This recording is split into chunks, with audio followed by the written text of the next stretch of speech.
we have Rashin Fahandej here to speak with us on her work and her life. B, would you like to start? Yeah, first question. So, growing up, how did your upbringing and experiences push you towards social justice and political art? It's a big question, but yeah. Yes. So I grew up in Iran as a Baha'i, which is a persecuted minority, and also as a woman. So the inequalities of life and social challenges were something visually and viscerally present in my life. So if I divide them separately, like as a woman, I feel every day that women come out on the street, the way that they push the boundaries of like how they should be covered or where they should sit, or is basically an action toward change, and it's been happening all day. Like I remember when I was in elementary school, we were not allowed to even wear a different color. It was the beginning of revolution. It was during the war, Iraq war, and the laws were very restrict on women.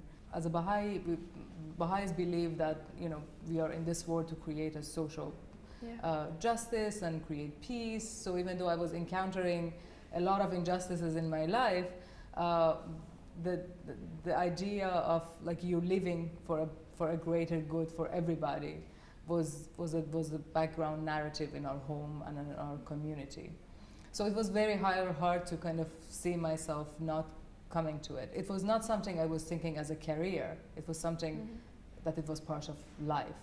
How has Boston influenced you as a person or as an artist, or both? If it has at all. Yes. No, for sure. Boston has been second home.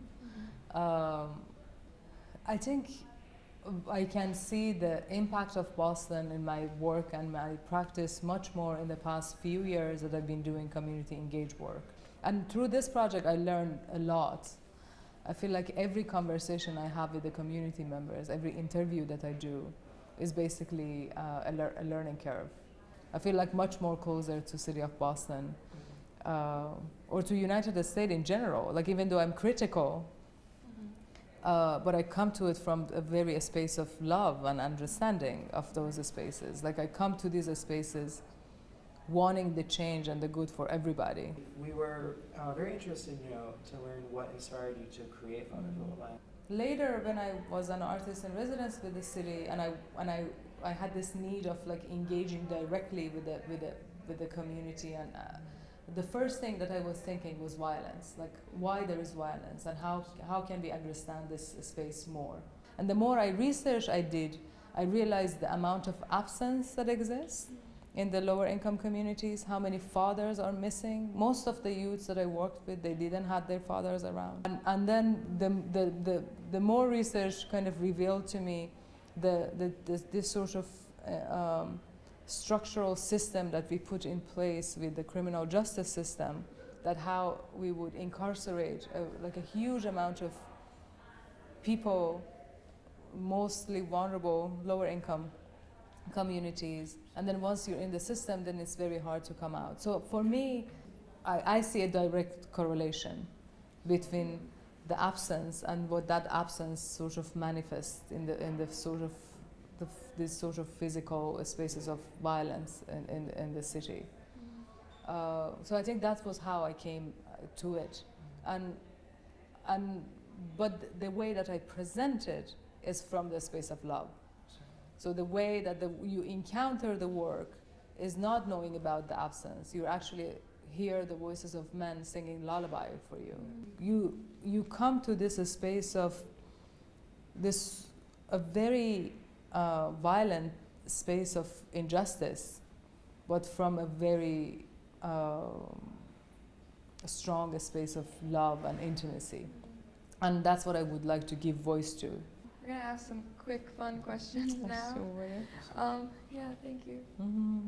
So what is one thing you would bring to a desert island? A desert island? Yeah. Definitely some sort of music. Yeah.